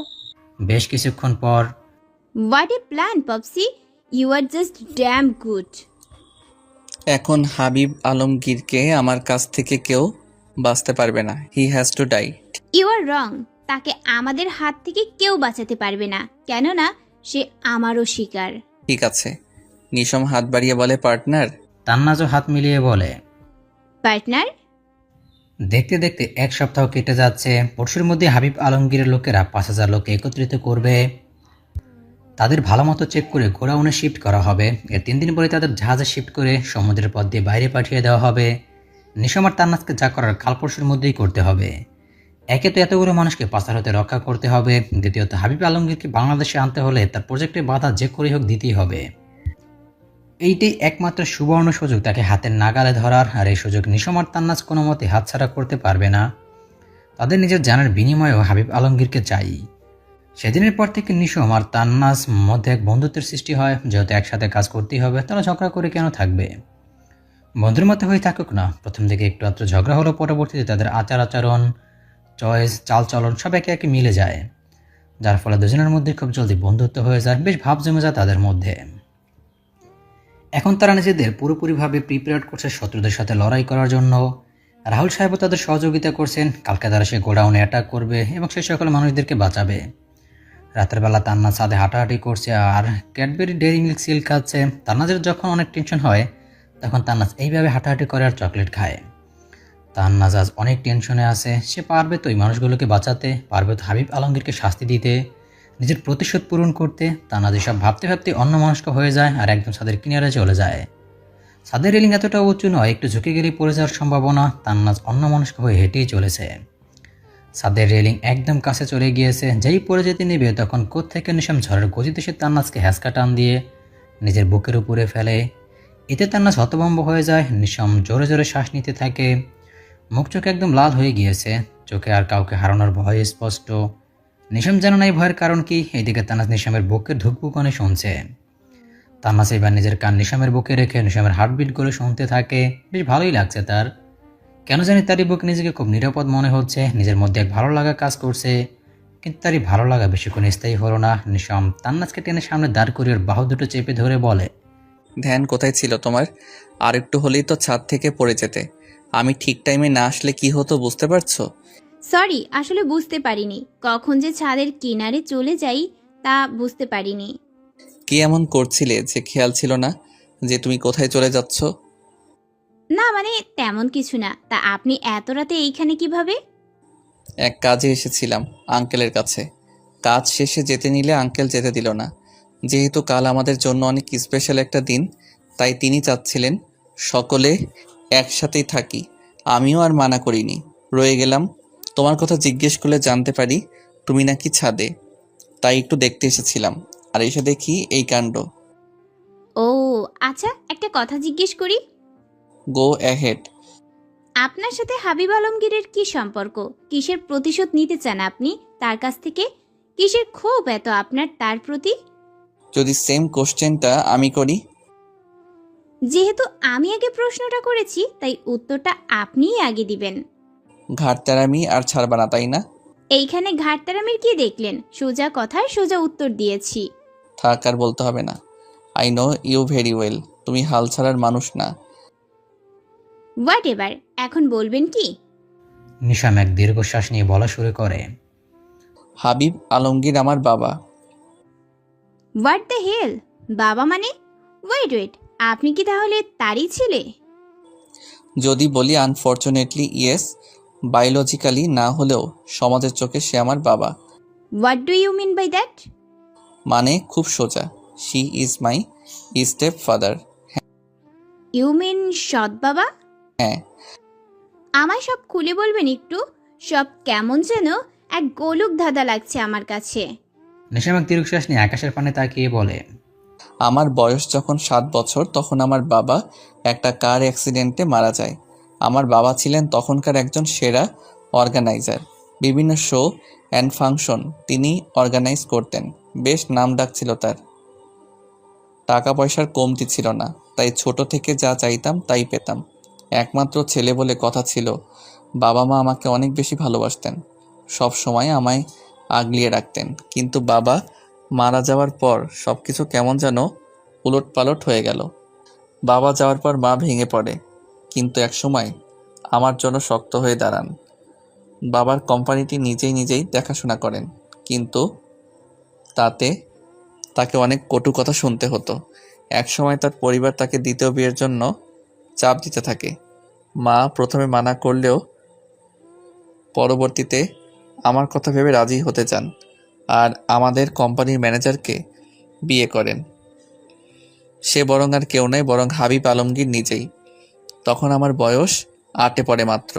বিয়ের 2 মাস ভালোই ছিল সে, কিন্তু এরপরে তার আসল রূপ বেরিয়ে আসে। সে রাতে নেশা করে এসে মাকে পিটাতো। তখন মাঝরাতে মায়ের চিৎকার শুনে উঠে যেতাম আর দরজার ফাঁক দিয়ে দেখতাম যে সে আমার মাকে মারছে, কিন্তু কিছু বলতে পারতাম না, ছোট ছিলাম বলে। মাও কিছু বলতেন না, ভাবতেন একসময় সব ঠিক হয়েই যাবে। কিন্তু দিন দিন আরও খারাপের দিকে যাচ্ছিল। একদিন তো তিনি বাসায় পর নারীকে নিয়ে আসেন। তিনি বাসায় পর নারীকে নিয়ে আসেন, যা আমার সহ্য করতে পারিনি। ওই নারীকে ধাক্কা মেরে বের করে দেয়। তাতে হাবিব আলমগীর রেগে যায় আর মাকে বেল্ট দিয়ে অনেক মারে আর বলে সে নাকি আমার মাকে শুধু টাকার জন্য বিয়ে করেছে আর আমাদের প্রতি কোনো ইন্টারেস্ট নেই। তিনি এই বলে মাকে মারতে মারতে রক্তাক্ত করে ফেলে। আমি গিয়ে তখন তার পায়ে পড়ি আর বলি আমার মাকে ছেড়ে দিতে, কিন্তু তিনি দেননি, বরং আমায় ধাক্কা দিয়ে ফেলে দেয়, যার ফলে আমি দেয়ালের সাথে অনেক জোরে আঘাত পাই। আমার মাথা দিয়ে রক্ত ঝরছিল। মা আমার নাম ধরে তখন চিৎকার দেয়, আমার কাছে আসতে চায়, কিন্তু দেয় না, বরং আরও মারতে থাকে। আমি আবছা চোখে তার দিকে তাকিয়ে দেখি হাবিব আলমগীর আমার মায়ের পেটে ছুরি ঢুকিয়ে দেয়। তখন আমি মা বলে এক চিৎকার দিয়ে জ্ঞান হারাই। এই বলে নিশাম কাঁদতে শুরু করে। ওর চোখ দিয়ে অনবরত পানি গড়িয়ে চলেছে। ছেলেরা নাকি সহজে কাঁদে না। যখন তাদের মধ্যে থাকা কষ্টগুলো মেঘের সমতুল্য হয়ে যায়, কোনো বাধা মানতে পারে না, তখনই নাকি তারা তাদের কষ্ট একেবারেই বিসর্জন দেওয়ার জন্য একবার হলেও মন খুলে কাঁদে। যা নিশামের বেলায় হচ্ছে। নিশামের চোখে পানি দেখে তান্নাজের চোখেও পানি চলে এসেছে, কিন্তু নিজেকে সামলিয়ে বলে, তারপর যখন জ্ঞান ফিরে আমি তখন মা মা করে চিৎকার করে উঠি। আমার পাশের বাসার আন্টি ছিল, সে আমায় শান্ত করতে থাকে, কিন্তু আমি তখনও মা মা করেই চলেছিলাম। তা দেখে তিনি আমায় একটা কবরের সামনে নিয়ে যায় আর বলে এইখানেই নাকি আমার মা শুয়ে আছে। কাল নাকি আমাদের বাসায় ডাকাত পড়েছিল, ডাকাতরা সব নিয়ে যেতে নিলে নাকি মা বাধা দেয় আর তারা মাকে মেরে ফেলে, আমাকেও নাকি আঘাত করে। তখন বাবা বাসায় ছিল না। বাবা যখন বাসায় আসে তখন এসব দেখে নাকি পাড়া প্রতিবেশীদের ডেকে আনে। আমার যখন জ্ঞান ছিল না তখন নাকি মার জানাজায় গিয়ে কাফনের কাজ শেষ করে দেওয়া হয়। হাবিব আলমগীর যে সবাইকে মিথ্যা বলেছে তা আমার বুঝতে দেরি নেই। সে যে খুব স্মার্টলি চাল চেলেছে, কিন্তু আমার তখন কোনো কিছুর হুঁশ ছিল না। আমি তখন মা মা বলে চিৎকার করছিলাম। তখন কোথা থেকে হাবিব আলমগীর এসে আমায় টেনে হিঁচড়ে বাসায় নিয়ে আসে আর রুমে বন্দি করে দেয়। তখন অনেক মিনতি করে বলেছিলাম আমাকে মার কাছে যেতে দিতে, কিন্তু দেয়নি। প্রায় 3 দিন সেই রুমে বন্দি ছিলাম, কোনো খাওয়া পানি পর্যন্ত দেওয়া হয়নি আমায়। প্রায় 4 দিনের দিন হাবিব আলমগীর রুমে এসে আমায় রুম থেকে বের করে আনেন আর কোথায় যেন নিয়ে যায়। আমি তখন অনেক দুর্বল ছিলাম, তাই কিছু বলতে পারিনি। সে আমায় কোনো এক বস্তির মতো জায়গায় এনে একটা রুমের ভিতর আমায় নিয়ে একজনের কাছে দিয়ে দেন। তখন তিনি আমায় ভালো মতো দেখে হাবিব আলমগীরকে মোটা মোটা 3টা টাকার বান্ডিল ধরিয়ে দেন আর সে সেই টাকাগুলো দিয়ে দাঁত কেলিয়ে চলে যায়। আমি পিছন থেকে ডাকলেও পিছে ফিরে তাকায়নি সে। সেই দিন না বুঝলেও এখন বুঝি তিনি আমায় তাদের কাছে বেচে দিয়ে চলে গিয়েছিলেন। সেই লোকগুলো আমায় পরে বিদেশে পাচার করে দেয়। সেখানে আমায় অনেক টর্চার সহ্য করতে হয়। কাজ করতে না পারলে প্রতিদিন মার খেতে হতো। এমনও অনেক দিন গেছে যে আমি না খেয়েছিলাম, কিন্তু দেখার মতো কেউ ছিল না। এক সময় আমি এসব সহ্য করতে না পেরে পালিয়ে যাই। কোথায় যাচ্ছিলাম জানি না, কোথায় ছিলাম তাও জানতাম না, শুধু পালিয়ে যেতে চেয়েছিলাম। রাস্তা দিয়ে হাঁটছিলাম, এখন এক গাড়ি এসে আমায় ধাক্কা দেয় আর আমার অ্যাক্সিডেন্ট হয়। চোখ খুলে যখন দেখি তখন আমি নিজেকে একটা হাসপাতালে আবিষ্কার করি, আর পাশেই ছিলেন এক বয়স্ক লোক। পরে জানতে পারি তার গাড়ির সাথেই আমি ধাক্কা খাই। তিনি আমার নাম আর ঠিকানা জানতে চাইলেন। তখন আমি আমার নাম তো ঠিকই বলতে পারি, কিন্তু ঠিকানা বলতে পারি না। তিনি পরবর্তীতে জানতে চাইলেন যে আমি মাঝ রাস্তায় কী করছিলাম। তখন আমি তাকে শুরু থেকে সব খুলে বলি। তিনি সব শুনে আমাকে তার সাথে নিয়ে নেন আর আমায় তার সাথে রেখে দেন। তার আপন বলতে কেউ ছিল না। তিনি ছিলেন একজন মাফিয়া। গত বছর তার দুশমনরা নাকি তার অনুপস্থিতিতে তার পরিবারকে মেরে ফেলে। সেই থেকে তিনি একা। তিনি আমায় তার সাথে মাফিয়ার কাজে যুক্ত করে ফেলেন। সেই থেকে আমি এই মাফিয়া ওয়ার্ল্ডের সাথে যুক্ত, আর আজ আমি এই মাফিয়া ওয়ার্ল্ডের কিং। জানো, যখন কিছুটা বুঝতে শিখি তখন থেকে আমি হাবিব আলমগীরকে ঘৃণা করা শুরু করি। প্রতিশোধের আগুন দাউ দাউ করে জ্বলতে থাকে আমার মধ্যে। তাকে মারার জন্য মরিয়া হয়ে পড়ি আমি, কিন্তু তিনি নাকি এরই মধ্যে আন্ডারগ্রাউন্ড হয়ে যান। সে কোথায় কি করে কেউ জানতো না। তাকে এত বছর ধরে খুঁজেই বেরিয়েছি আমি। তখনই শপথ নেই, যদি হাবিব আলমগীরের মৃত্যু কারোর হাতে লেখা থাকে তাহলে তা শুধু আমার হাতে আর কারোর না। আর আজকে তাকে ধরার এত বড় একটা সুযোগ পেয়েছি, তাকেও আমি ভয়াবহ থেকে ভয়াবহ মৃত্যু দিব। তান্নাজ সব শুনে স্তব্ধ হয়ে যায়। মানুষ এতটা খারাপ কি করে হতে পারে? তান্নাজ তো এতদিন ভেবেছিল তার সাথে যা হয়েছে তার থেকে খারাপ আর কারোর সাথে হতেই পারে না। সে যে কষ্ট ভোগ করছে তা কেউ করতেই পারে না, কিন্তু না, তার থেকেও যে দ্বিগুণ কষ্ট এই ব্যক্তিটা পেয়েছে।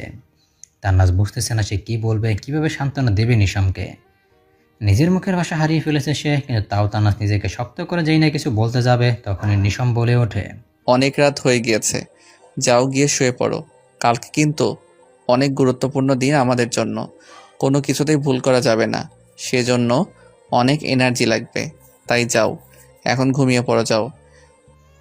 তান্নাজ বুঝতে পারে নিশাম এখন একা থাকতে চাচ্ছে, তাই তাকে তাড়িয়ে দেওয়ার জন্য এইসব বলছে। তান্নাজ কিছু না বলে চুপচাপ চলে যায়, আর নিশাম সে আকাশের দিকে তাকিয়ে থাকে। চোখের কোণ বেয়ে কয়েক ফোঁটা নোনা জল গড়িয়ে পড়ে। আজই সেই 5,000 মানুষদের একত্রে করা হবে। রাত 9টা নাগাদ তাদের গোডাউনে আনা হবে। তান্নাজ আর নিশাম ফুল প্রিপারেশন নিচ্ছে, নিজেদের গ্রুপ রেডি করে ফেলেছে। এখন শুধু রাত হওয়ার অপেক্ষা। রাত 8:30 বাজে। নিশাম আর তান্নাজ দূরে একটা গাড়িতে বসে আছে, চারিদিকে তাদের লোক সেট করা। 5,000 জনকে এখানে আনলেই তারা সুযোগ বুঝে কাজ করে তাদের আস্তে আস্তে সরিয়ে নিয়ে যাবে। প্রায় বেশ কিছুক্ষণ যাওয়ার পর বড় বড় 4টা ট্রাক গোডাউনে আনা হয়। এতে আপাতত 2,500 মানুষ আছে। আগে তাদের চেক করা হবে, তারপর তাদের এইখান থেকে অন্য গোডাউনে শিফট করা হবে।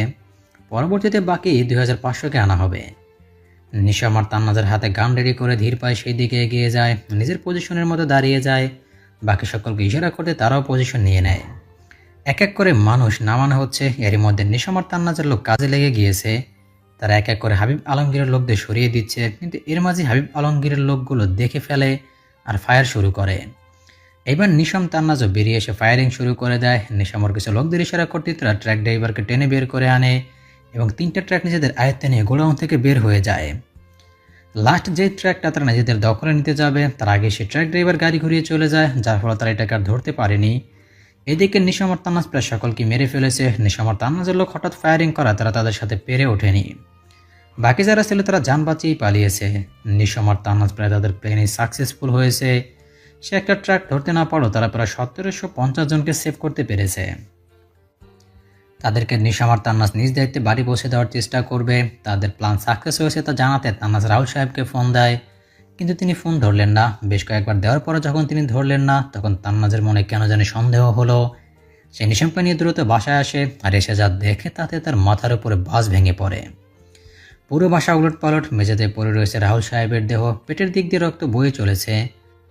তান্নাজ দ্রুত তার কাছে যায়, তাকে সোজা করে দেখে পেট দিয়ে রক্ত বের হচ্ছে। পপসি চোখ খুলো, পপসি দেখো আমি এসে গিয়েছি। আমাদের প্ল্যান সাকসেসফুল হয়েছে পপসি, শুনতে পারছো তুমি? চোখ খুলো পপসি। নিশাম দরজার সামনে সে এমন দৃশ্য দেখে থমকে যায়, কিন্তু পরক্ষণে নিজেকে সামলিয়ে নিয়ে রাহুল সাহেবের কাছে যায়, গিয়ে তার নার্ভ চেক করে। শ্বাস চলছে।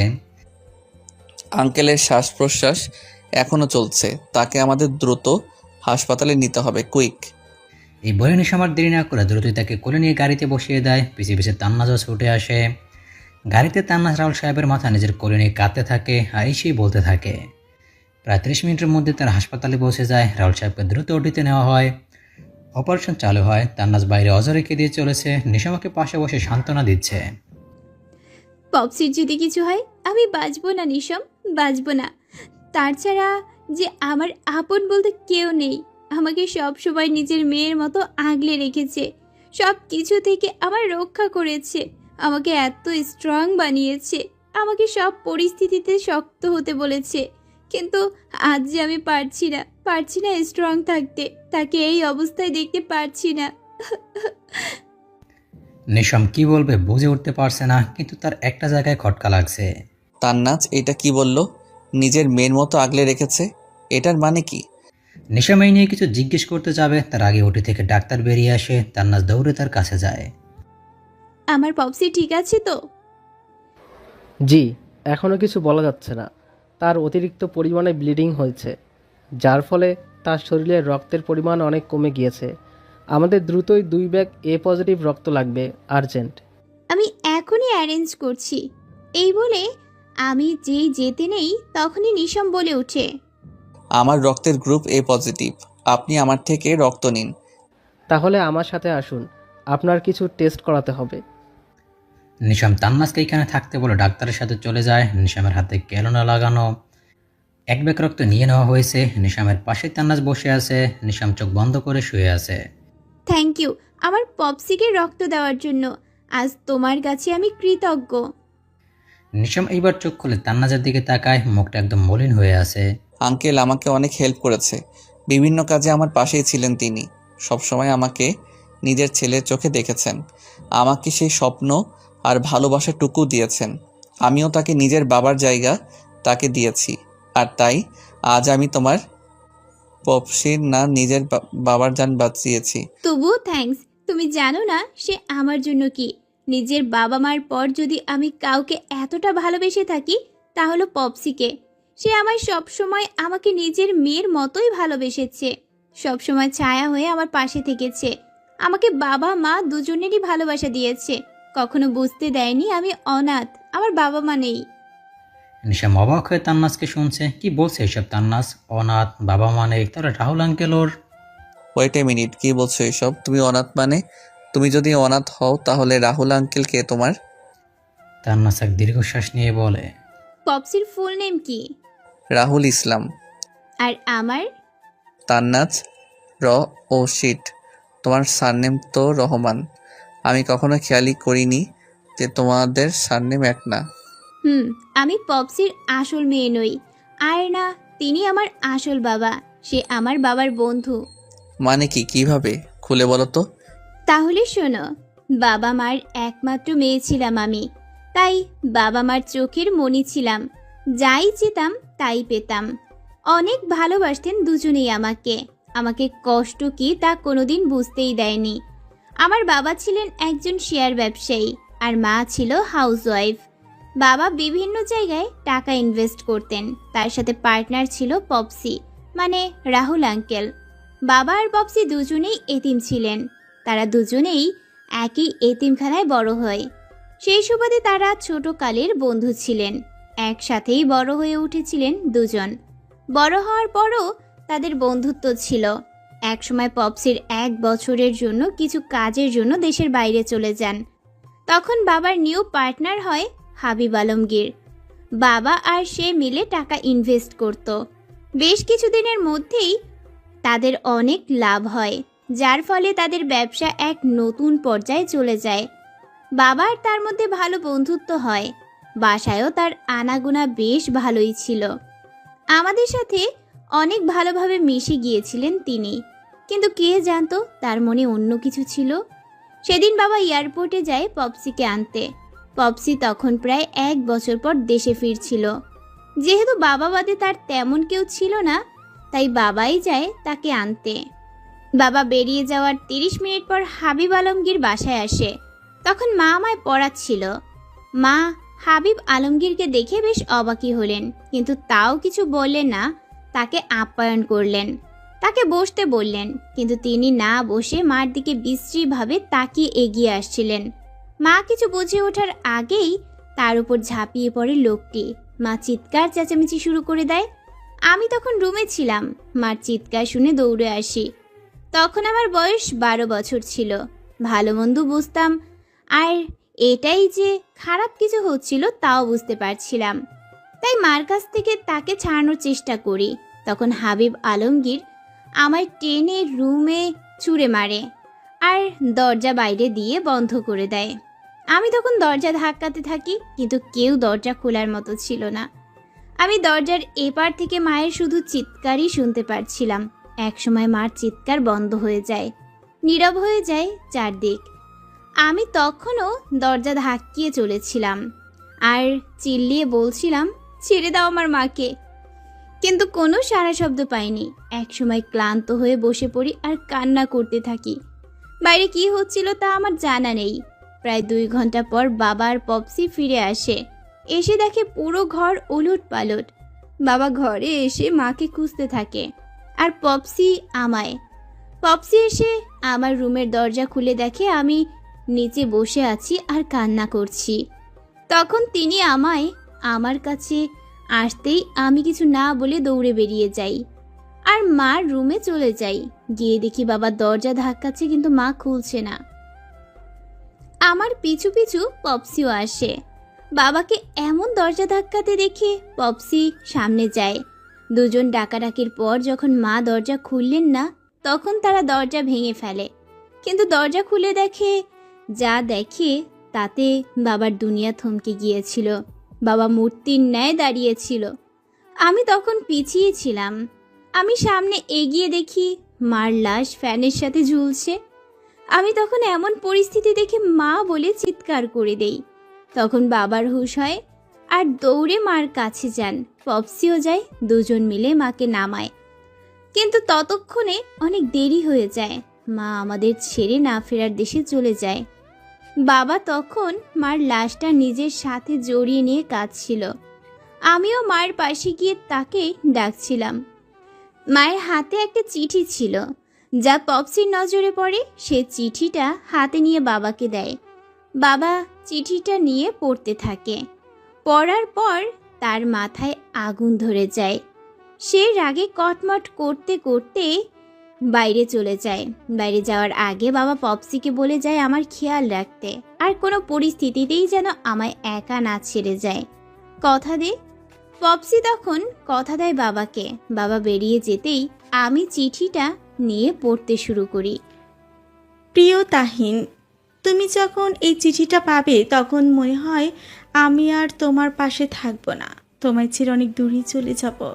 জানি তোমার অনেক কষ্ট হবে আমায় এইভাবে দেখে, কিন্তু আমি যে তোমার সামনে দাঁড়াতে পারবো না। পারবো তোমার চোখে চোখ রেখে কথাটি বলতে?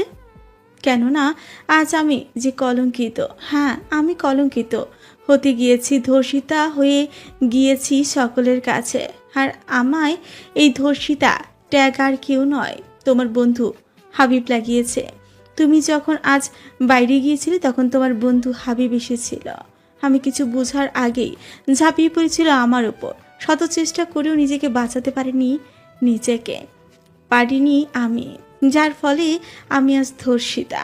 আমি পারতাম এই ট্যাগ নিয়ে বাঁচতে, পারতাম না আমার মেয়ের সামনে দাঁড়াতে, পারতাম না শুনতে মা তুমি একজন ধর্ষিতা। তাই আত্মহত্যার মতো কঠিন পথ বেছে নিলাম। আমি চাই হাবিবের কঠিন শাস্তি হোক, আর তা যেন কঠোর থেকে কঠোর হোক। আর হ্যাঁ, আমাদের মেয়েকে প্লিজ আমার মতো অসহায় বানিও না, ওকে আমার মতো দুর্বল বানিও না যে নিজের আত্মরক্ষা নিজে করতে পারল না। ওকে অনেক শক্ত তানাজ্জাকে এমন বানিও যেন ও 100 জনের উপর ভারী হয়, ও যেন কাউকে ভয় না পায়। পারলে আমার ইচ্ছাটা পূরণ করিও, যদি পারো ক্ষমা করে দিও তানাজ, আর নিজের খেয়াল রেখো। ইতি তোমার অভাগিনী অর্ধাঙ্গিনী। এই বলে তান্নাজ কাঁদতে থাকে। তারপর নিজেকে সামলে আবারও বলা স্টার্ট করে। চিঠিটা পড়ার পর আমি হাউমাউ করে কাঁদতে থাকি। তখন পপসি আমায় সামলায় এদিকে রাত গড়িয়ে সকাল হয়ে যায়, কিন্তু বাবা আসে না। সকালবেলা পপসির ফোনে এক ফোন আসে আর তাকে দ্রুত পুলিশ স্টেশন আসতে বলে। পপসি কি করবে বুঝতে পারে না। এদিকে আমায় একা রেখে যেতে পারছিল না, অন্যদিকে পুলিশ স্টেশনের মতো জায়গায় নিতে চাচ্ছিল না, কিন্তু অবশেষে আমায় নিয়েই যায়। গিয়ে জানতে পারি বাবা নাকি অ্যাক্সিডেন্ট করেছে। খুব বাজেভাবে অ্যাক্সিডেন্ট হওয়ায় বাবা নাকি অন দ্য স্পট ডেড হয়। এই শুনে আমি স্তব্ধ হয়ে যাই।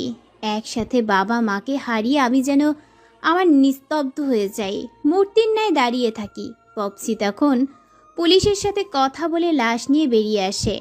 একসাথে মা আর বাবা দুজনেরই জানাজা হয়, কবর দেওয়া হয় দুজনকে পাশাপাশি। আমি তখনও এক ফোঁটাও কাঁদিনি, শুধু নির্বাকের মতো চেয়েছিলাম। তখন পপসি আর কাঁধে হাত রাখতেই আমি কেঁদে দেই। তখন তিনি আমায় সান্ত্বনা না দিয়ে বাসায় নিয়ে আসে। প্রায় 2 দিন নিজেকে ঘর বন্দি করে রেখেছিলাম। পরে পপসি খোঁজ নিয়ে জানতে পারে যে বাবা অ্যাক্সিডেন্ট বরং কেউ নয়, হাবিবই করিয়েছিল। পপসি কথাটিকে পুলিশকে জানালে তারা বলে কেস ক্লোজ হয়ে গিয়েছে। হাবিব তখন নাকি আন্ডারওয়ার্ল্ডের সাথে যুক্ত ছিল, তাই পুলিশরা তার বিরুদ্ধে যাওয়ার সাহস দেখায়নি। এটাই শোনার পর থেকে প্রতিজ্ঞা করি যে হাবিবকে আমি নিজ হাতে শাস্তি দেব, নিজ হাতে তার খুন করব। তার জন্য আমি সব হারিয়েছি, তাকে শেষ করে দিব। আমি আমার মার কথা অনুযায়ী অনেক স্ট্রং হব। আমি হাবিবকে কঠোর থেকে কঠোর শাস্তি দিব। সেই থেকে আমার অভিযান শুরু। পপসি আমায় নিয়ে বিদেশে চলে আসে। আমাকে তিনি ফুললি আমার মায়ের মতো ইচ্ছে মতো তৈরি করেন। আমার জন্য তিনি বিয়ে করেননি, আমাকে নিজের মেয়ের মতো আগলে রেখেছেন। পড়ালেখার পাশাপাশি ক্যারাটে, বক্সিং, শুটিং সব শিখিয়েছেন। হাবিবকে মারার জন্য আমিও মাফিয়া অলে যুক্ত হয়ে যাই, আর খুব অল্প সময়ে নিজের নাম মাফিয়া অলের ইয়ংগেস্ট লেডি মাফিয়া হয়ে যাই।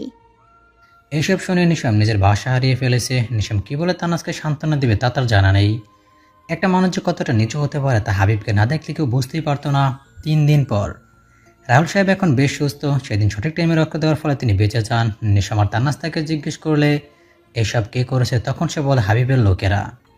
হাবিব তাদের কথা জেনে গেছে, তাই তাদের নিজের রাস্তা থেকে সরিয়ে ফেলার জন্যই ফার্স্টে তার উপরে অ্যাটাক করে, যাতে তোমরা নিজের লক্ষ্য থেকে ডিস্ট্রিক্ট হয়ে যাও। এই শুনে নিশাম আর তান্নাজ যেন রেগে বোম হয়ে যায়। তাদের এখন যে কোনো মূল্যে হোক হাবিবকে চাই। হাবিবকে না মারা আগ পর্যন্ত এখন তারা স্বস্তির নিঃশ্বাসও ফেলবে না। আজ হাবিব আলমগীর দেশে আসবে, কেননা তান্নাজ আর নিশাম সে 5000 লোক থেকে প্রায় 1750 জনকে সরিয়ে ফেলেছে, যার ফলে প্রজেক্টে ইনকমপ্লিট রয়ে গেছে। তার উপর বেশিরভাগ লোক মারা গিয়েছে।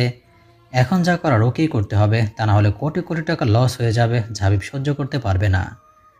তান্নাজ আর নিশাম তো এই দিনেরই অধীর আগ্রহে বসেছিল যে কবে পারিন্দার নিচ থেকে এসে ধরা দিবে। আর সেই দিন এসে গিয়েছে। দুজনের প্রতিশোধ নেওয়ার জন্য পুরোপুরিভাবে প্রস্তুত। এদের মধ্যে যেন প্রতিশোধের আগুন দাউ দাউ করে জ্বলছে, জানাকে সব ভস্য করে দিবে পুরোপুরি। এখন শুধু পারিন্দাকে নিজের পিঞ্জারাতে বন্দি করার দেরি। পারবে কি তারা পারিন্দাকে আটক করতে, নাকি এর আগে এসে সৌম্যের উড়াল দিবে? হাবিব আলমগীর বাংলাদেশে ল্যান্ড করে একটা হোটেলে ওঠে। চারিদিকে ফুল সেফটি নিয়ে হাবিব আলমগীর ফ্রেশ হয়ে সে রুমে বসে খাবার অর্ডার দেয়। কিছুক্ষণের মধ্যে একটা ওয়ার্ড বয় এসে খাবার দিয়ে যায়। ওয়ার্ড বয়টি রুমের টেবিলে খাবার সাজাচ্ছিল। হাবিব আলমগীর সোফায় বসে ফোনে কথা বলতে থাকে। ওয়ার্ড বয়টি খাবার সাজিয়ে চলে যায়। হাবিব ফোনে কথা বলা শেষে যে খাবারগুলো নিয়ে খেতে শুরু করে। খাওয়া শেষে রেস্ট নিতে থাকে। এমন সময় বাইরে ফায়ার অ্যালার্ম বেজে ওঠে। হাবিব আলমগীর লাফ দিয়ে উঠে দরজার দিকে তাকায়। তাকিয়ে দেখে দরজার নিচ থেকে ধোঁয়া আসছে। সে আর কিছু না ভেবে দরজা খুলে বাইরে চলে যায়। গিয়ে দেখে সকল গার্ডসরাই নিচে পড়ে আছে। হাবিব আলমগীর বুঝতে দেরি নেই যে এটা একটা ট্রাপ। কি হোটেলে ক্লোরোফর্ম গ্যাস ছড়িয়ে দিয়েছে, যার ফলে সব গাছরা অজ্ঞান হয়ে গিয়েছে। হাবিব নিজের নাক ধরে রুমে চলে যেতে নেয়, কিন্তু তার আগে ওর ঘাড়ে কেউ কিছু পুশ করে। সাথে সাথে হাবিব জ্ঞান হারায়। এক অন্ধকার রুমে হাবিব আলমগীরকে উল্টো করে ঝুলিয়ে বেঁধে রাখা হয়েছে, হাত ও মুখ বাঁধা। সে সারা পর আপ্রাণ চেষ্টা করে চলেছে, কিন্তু কোনো লাভ হচ্ছে না। চোখে মুখে তার ভয়ের চাপে স্পষ্ট। কি হতে চলেছে ওর সাথে কে জানে। হঠাৎ চারিদিকে লাইট জ্বলে ওঠে। চোখে আলো পড়তে হাবিব চোখ খিচে বন্ধ করে ফেলে। আস্তে আস্তে চোখ খুলে চারিদিক পর্যবেক্ষণ করতে থাকে।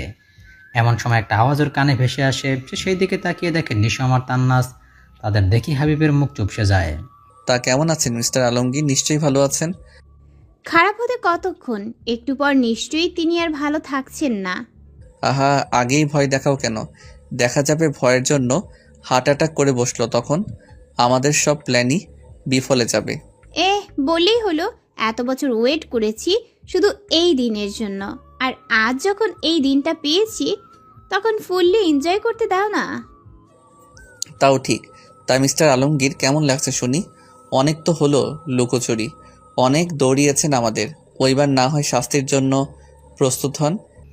এই বলে নিশাম ওর বডিগার্ডদের ইশারা করতে তারা হাবিবকে আরও উঁচু করে তার নিচে একটা পানির ট্যাঙ্ক রাখে। নিশাম ইশারা করতে তারা ওর পায়ের বাঁধন আলগা করে আর নিজের হাতে ধরে রাখে। তারা দড়িটি একটু আলগা করতে হাবিব নিচে নেমে যায় আর মুখ বরাবর পানিতে পড়ে। 2 মিনিট পানিতে রেখে নিশাম আবার ইশারা করে, তাই তারা হাবিবকে আবার উঁচু করে। হাবিব জোরে জোরে শ্বাস নিচ্ছে। নিশাম আবারও ইশারা করতে তারা আবারও তাকে পানিতে ফেলে দেয়। এইভাবে চলতে থাকে অনেকক্ষণ। তারপর তাকে একটা টেবিলের সাথে বেঁধে দেওয়া হয়। নিশাম আর তান্না দুজনের 2 হাতে একটা হাতুড়ি নিয়ে ওর সামনে আসে। তারপর সে হাতুড়ি দিয়ে হাবিবের হাত ও পায়ে ইচ্ছা মতো বাড়ি দিতে থাকে। হাবিব চিৎকার দিতে চায় কিন্তু পারে না, কেননা ওর মুখ বাঁধা। তান্না জান নিশাম এত জোরেই ওর হাতে ও পায়ে পিটাচ্ছে যে হাড় সব ভেঙে গুরু গুরু হয়ে যাওয়ার ব্যতিক্রম। হাতের বিভিন্ন জায়গায় ফেটে রক্ত গড়িয়ে পড়ছে। নিশাম আর তান্না চেবার পিটানো বন্ধ করে শুকনো মরিচের গুঁড়ো নিয়ে আসে আর তার রক্ত পড়া জায়গাতে চেপে ধরে। হাবিব এবার ছটফট করতে থাকে, একসময় শরীর নিস্তেজ হয়ে পড়ে। তখন নিশাম আর তান্না তার উপর কিছু বিষাক্ত সাপ সেরে দেয়। সাপগুলো হাবিবের পুরো শরীর ঘুরে বেড়াচ্ছে, কয়েকটা সাপ অলরেডি সবল বসিয়েও দিয়েছে।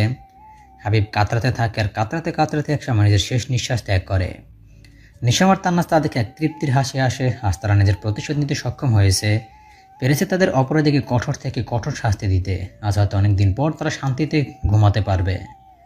3 বছর পর ক্লিনিক থেকে বাসায় ফিরছে তান্নাস। চারিদিকে তুষারপাত হচ্ছে, এক শীতল হাওয়া বয়ে যাচ্ছে, চারিদিকে সাদা বরফে ঢাকা এক অন্যরকম মনোমুগ্ধকর দৃশ্য। বেশ রাত হয়ে গিয়েছে। খালি রাস্তায় ড্রাইভ করছে তান্নাস। আজ একটা ইম্পর্ট্যান্ট অপারেশন থাকে, অনেকটা লেট হয়ে গিয়েছে। প্রায় কিছুক্ষণের মধ্যে সে বাসায় এসে পড়ে। বাসায় এসে দেখে পুরো ঘর অন্ধকার, এমনকি দরজার বাইরে লাইটও জ্বালানো হয়নি। তান্নাস ঘরে গিয়ে লাইট জ্বালিয়ে দেয়। নিশাম, এই নিশাম, কোথায় তুমি? কিন্তু কোনো সারা শব্দ নেই। তান্নাস বেশ কয়েকবার নাম নিয়ে নিশামকে ডাক দিল, কিন্তু তাও নিশামের কোনো হদিস নেই। যাই না তান্নাস পেছন করে মাথার উপর নিশাম গান ধরে দাঁড়িয়ে থাকে। তা দেখে তান্নাস অবাকের শেষ পর্যায়ে। সে অবাক হয়ে বলে, নিশাম, কি করছো এসব? দেখতেই তো পারছো কি করছি, তাহলে জিজ্ঞাসা করছো কেন? এসবের মানে কি? জাস্ট গিভিং পানিশমেন্ট ইউ জান। তুমি যে ভুল করেছো তার শাস্তি পাবে না তা কিভাবে হয়? ভুলে যেও না, নিশমের ডিকশনারিতে মাপ বা ক্ষমা বলতে কোনো শব্দ নেই। নিশম খান শুধু ভুলের শাস্তি দিতে জানে, আর সেই শাস্তি হলো মৃত্যু। তাই না? আমি মৃত্যু দেবে, তাই তো? তাহলে দেখি কিভাবে মৃত্যু দাও আমায়। এই বলে নিশমের দিকে এগিয়ে যেতে থাকি আর নিশম পেঁচাতে থাকে। তা দেখে নিশম বলে, আগে এগুচ্ছ কেন? যেখানে ছিলে সেখানেই দাঁড়াও, তা না হলে শ্যুট করে দিব। তা দাও না, মানা করেছে কে শুনি? এই বলে তান্নাস আরও এগোতে থাকে। আর নিশাম এবার না পিছিয়ে দাঁড়িয়ে থাকে। তা দেখে তান্নাস মুচকে এসে এক হাত দিয়ে নিশামের হাত ধরে মুচড়ে ধরে, যার ফলে গানটা নিচে পড়ে যায়। ফাইজলামি করার জায়গা পাও না যখন, তখন ফাইজলামি। এইবার নিশাম নিজের হাত ঘুরিয়ে তান্নাজের হাত ধরে এক টান দিয়ে নিজের সাথে মিশিয়ে নেয়। তারপর বলে, ফাইজলামও করছি না, তুমি ভুল করেছো তাই এমন করেছি। ভুল করেছো যখন একটু শাস্তি পাবে না তা কিভাবে হয়? কি ভুল করেছি শুনি? প্রথম ভুল, তুমি আমায় সকালে গুড মর্নিং কিস দাও নাই। দ্বিতীয় ভুল, তুমি আজ আমায় নিজের হাতের কফি খাওয়াও নাই। তৃতীয় ভুল, আজ তুমি আমায় না বলে চলে গেছো। জানো বউয়ের এসব ভুলের জন্য আমি কত কষ্ট পেয়েছি আজ। আরে কত বড় ভুল করে ফেলেছি না? আমার স্বামী বুঝি এতে অনেক কষ্ট হয়েছে, তাই না? অনেক। এখন আমাকে সব পুষিয়ে দাও। দাঁড়াও, পুষিয়ে দিচ্ছি। এই বলে তান্নাস নিজের পা দিয়ে নিশামের পায়ে জোরে এক পাড়া দেয়, যার ফলে নিশাম তান্নাসকে ছেড়ে পা ধরে লাফাতে শুরু করে। মাফিয়াগিরি ছেড়ে কি নটাঙ্কিগিরি শুরু করছো? ভুলে যেও না আমি কে। মাফিয়া ওয়ার্ল্ড ছাড়লেও মাফিয়াগিরি ছাড়িনি কিন্তু। দেখতেই পাচ্ছি। তাই না? ওয়েট। এই বলে তান্নাসের সামনে গিয়ে ওর হাত মুচড়ে ধরে বলে, মাফিয়াগিরি দেখবা তাই তো? এখনই দেখাচ্ছি। এই বলে নিশাম তান্নাসকে নিজের দিকে ঘুরিয়ে ঠোঁট দুটো নিজের আয়ত্ত নিয়ে নেয়। তান্নাস প্রথমে ছোটাছুটি করলেও পরে শান্ত হয়ে যায় আর নিশামকে জড়িয়ে ধরে। কি হচ্ছে এসব তাই ভাবছে তো? তাহলে আমি বলছি কি হয়েছে। হাবিবকে মারার পর তান্নাস আর নিশাম দুজনেই মাফিয়া ওয়ার্ল্ড ছেড়ে দেয়। যে যার পেশাতে ছিল তা নিয়ে এগিয়ে চলতে থাকে। যেহেতু কেউই তাদের চেহারা দেখেনি আর চিনতেও পারত না, তাই তাদের বেরিয়ে আসতে সহজ হয়েছে। কিন্তু এর মধ্যে নিশাম আর তান্নাস আলাদা হয়নি। নিশামের মনে তান্নাজের জন্য এক অন্যরকম ভালো লাগা কাজ করতো, আর তান্নাজের বেলাও একই। দুজন যে কখন দুজনকে ভালোবেসে ফেলেছিল তা বুঝে উঠতে পারেনি। দুজন যে দুজনের মধ্যে আবদ্ধ হয়ে গিয়েছিল। নিশাম অবশেষে সব ভুলে তান্নাজকে প্রপোজ করে, আর তান্নাজ অ্যাকসেপ্ট করে ফেলে। তারা যে দুজন দুজনকে ভালোবাসে তা রাহুল সাহেবকে জানালে তিনি প্রায় মাসখানেক পর নিশাম আর তান্নাজের বিয়ে ঠিক করে, আর বিয়ে হয়েও যায়। দুজন যে দুজনকে অসীম ভালোবাসে তার কোনো সন্দেহ নেই। ভালোই কাটছিল তাদের দিনগুলি, কিন্তু এর মধ্যে রাহুল সাহেব মারা যান। তখন তান্নাজ একদম ভেঙে পড়ে। নিশাম তখন তান্নাজকে সামলায়, আর তান্নাজকে ওই দেশ থেকে নিয়ে এসে পাড়ি জমায় স্কটল্যান্ডে, আর এখান থেকে নিজের জীবন নতুন করে শুরু করে।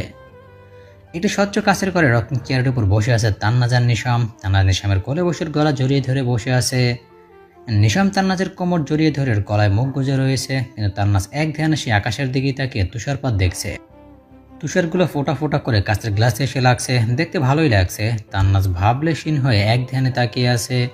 তান্নাজের সারা শব্দ না পেয়ে নিশাম তান্নাজের দিকে তাকিয়ে বলে, এত মনোযোগ দিয়ে কি ভাবছো আমার জান পাখিটা? ভাবছি আমাদের জীবন কত পাল্টিয়ে গেছে।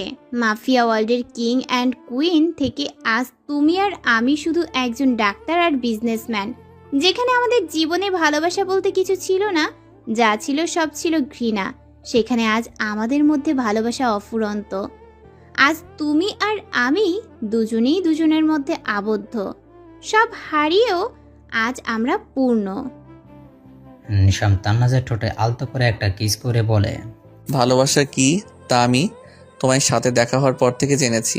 কখনো ভাবিনি আমি কারো প্রেমে পড়বো, কাউকে এত ভালোবাসবো, কারোর মধ্যে এমন আবদ্ধ হব। কিন্তু আজ আমি বলতে পারি যে তোমাতে আমি আবদ্ধ, আর সারা জীবন তোমাতে আবদ্ধ থাকবো।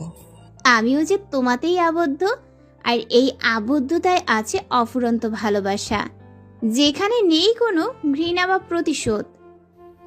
নিশাম এবার তান্নাজের ঠোঁটে গভীর চুমু দিয়ে নেশাভরা কণ্ঠে বলে, আই লাভ ইউ মাই জান পাখি। I love you too. Nisham এবার তান্নাজকে কোলে নিয়ে বেডের দিকে এগিয়ে যায়। দুজনে ভালোবাসার সমুদ্রে ডুব দেয়। দুজন নিজেদের ভালোবাসায় মগ্ন হয়ে যায়, এক হয়ে যায় জনম জনমের জন্য। নদী যেমন সমুদ্র পর্যন্ত পৌঁছানোর জন্য নিজে নিজের রাস্তা খুঁজে নেয়, সত্যিকারের ভালোবাসাও এমন। দেখতে যদি অসম্ভব হোক, নিজে নিজের পূর্ণতা পাওয়ার রাস্তা খুঁজে নেয়, সময়ও বাধা হতে পারে না।